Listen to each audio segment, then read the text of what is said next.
Voilà, donc bonjour à tous. Aujourd'hui, j'ai décidé de vous faire découvrir la petite extension qui s'appelle SEO Meta in One Click. Voilà, cette petite extension, en termes de SEO, elle est vraiment, elle est top, quoi. Ça permet de faire un petit audit. Alors, pas un audit complet SEO hein, pour les puristes, mais ça permet de voir très rapidement si la structure de base déjà qui est exigée en termes de SEO, à savoir les métatitres, métadescriptions, les balises HN, les balises alt, voilà, les structures de page, est-ce qu'elles sont respectées et est-ce que au niveau algorithme, on peut comprendre très facilement de quoi parle la page. Voilà, c'est quand même les bases et c'est pour ça que j'ai souhaité faire ce petit focus qui peut être en lien avec les 5 vidéos, les 5 piliers du SEO que j'ai pu mettre en ligne également. Donc si ça vous dit, n'hésitez pas à regarder ces 5 vidéos qui vous en apprendront beaucoup, je l'espère, sur la partie SEO.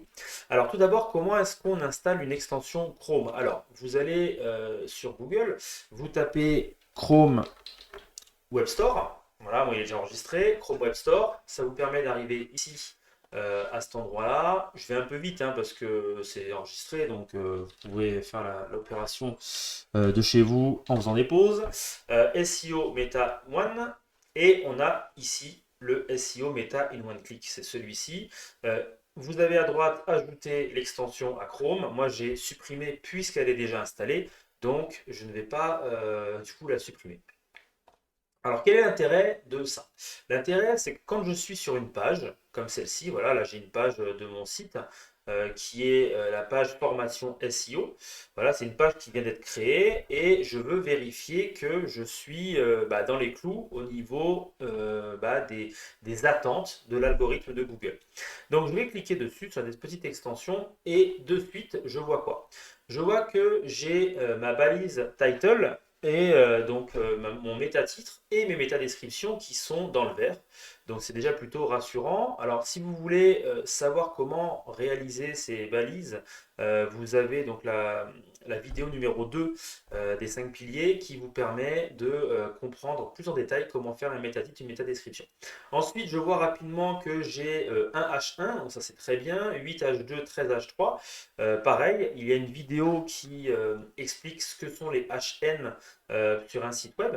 Et le header ici, ce petit onglet, ce deuxième onglet, permet de voir quelle est la structure. C'est-à-dire que ici, dans le summary, j'ai le nombre de HN et ici, j'ai qui sont les HN. Et là, on voit très rapidement, en lisant tout ça, enfin, en tout cas, je l'espère, que là, on parle de formation SEO. Clairement, il y a du formation, il y a du SEO, il y en a un petit peu de partout. Il n'y en a pas de partout non plus pour pas suroptimiser, mais en tout cas, au niveau de la structure, on a quelque chose qui doit être fait. D'accord? Et donc là, le robot, forcément, il comprend de quoi on veut parler, il comprend que c'est du SEO et il va du coup nous référencer le plus haut possible dans la SERP sur ces termes-là. Voilà, donc là, c'est plutôt positif. Et enfin, on a ici les images. Et donc les images, pour la balise alternative, ça permet de voir très rapidement si les images n'ont pas la balise alt. Alors là, il me dit qu'il y a sur 10 images, il y en a deux qui n'ont pas la balise alt. Alors je vais regarder, celle-ci, elle existe, mais elle n'a pas de title. Donc ça, c'est ce que j'ai mis moi. Ça, c'est également ce que j'ai mis moi aussi. Il y a bien la balise. Et là, ici, ah, alors ici, c'est parce que je suis en mode développeur, en haut à droite. Donc c'est pour ça que j'ai ce petit logo lié à WordPress qui n'a pas de balise alt. Donc c'est pas grave puisque quand le site sera en ligne, ça n'apparaîtra pas. Donc au final, qu'est-ce que j'ai comme modification à faire? Il y a pour cette image, enfin ce logo et cette image-là, je dois ajouter un titre. Voilà, bon ça se fera assez bien. Sinon tout le reste, j'ai bien donc un titre et une balise alt de partout sur mon site et c'est ce qu'il faut qu'on obtienne. Voilà. La partie link, bon, ça vous permet de savoir combien il y a de liens en interne, en externe. Ça peut être un indicateur, mais moi, c'est pas quelque chose que je regarde trop, perso. Enfin, en tout cas, en termes d'audit rapide, vous avez le social. Donc, si vous devez partager certaines pages sur Facebook, voilà ce que ça va donner derrière, ou sur Twitter. D'accord. Et vous avez des petits outils qui peuvent vous permettre. Alors, moi, je ne m'en sers pas parce que c'est des outils partenaires. Je m'en sers pas via en tout cas SEO Meta One Click, moi je me sers exclusivement de images, headers et summary. L'intérêt, c'est que ça fonctionne sur n'importe quel site. D'accord? Donc là, j'ai envie d'aller voir par exemple un concurrent. Imaginons vous avez pour vous besoin de faire un petit audit rapide. Le client vous dit ah, je ne comprends pas, mon site il ne sort pas ou je ne suis pas assez bien placé. Alors là, je vais aller en première page, tout simplement sur formation SEO Sisteron.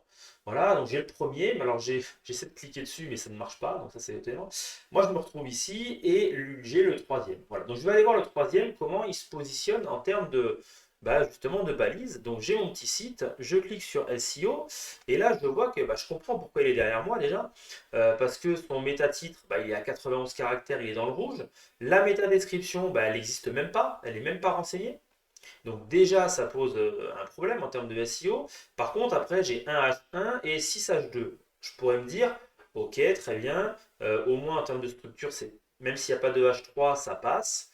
Et je vais regarder quels sont dans ce titre, enfin dans cette page-là, dans cette page complète, quels sont les H1 et H2.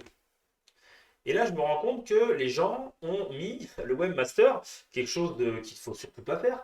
Voilà, les fondamentaux du digital en H1, donc ça c'est le titre, j'imagine. Et puis des H2, jour 1 matin, jour 2 après-midi, etc. Donc si on veut les retrouver, jour 1 matin, jour 2 après-midi, voilà, donc c'est ici.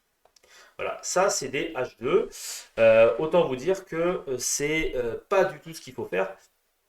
Voilà, mais en tout cas, c'est comme ça. Donc voilà, si je devais les conseiller, je pourrais très rapidement leur dire, attention, votre site, vous avez des soucis à la fois de balises de méta, vous avez à la fois des soucis de HN, puisque les mots-clés ne sont pas du tout renseignés et c'est mal structuré. Et en plus de ça, au niveau des images, eh bien, on a 28 images et sur les 28 images, il n'y en a aucune qui a la balise alternative.